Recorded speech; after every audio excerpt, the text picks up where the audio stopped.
So let us get acquainted with the quotient law for logarithm for this particular lesson. So if you have log base a x over y, you can actually break this up into log base a x minus log base a y. Okay, similarly you can reverse it. Okay, it works both ways.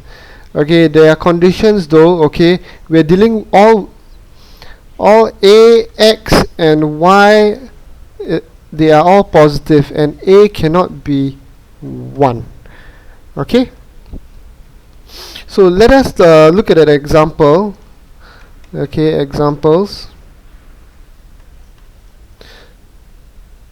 Okay, let's simplify log base 4 to 8 minus log base 4 to 2. Doesn't this similar this here? Okay, so you can combine it.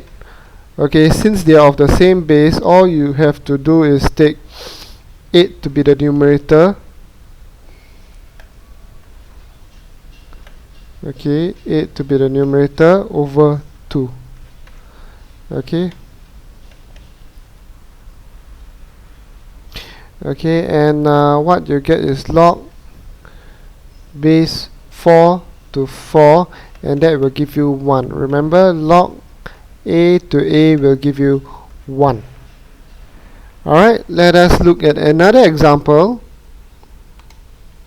Okay, so let me write here example. Okay, we have log base 2 to x to the power of 4 minus log base 2 to x cubed. Can you see that both of them have common bases? Okay, therefore you can apply the quotient law. Okay, let x to the power of 4 be the numerator over x cubed.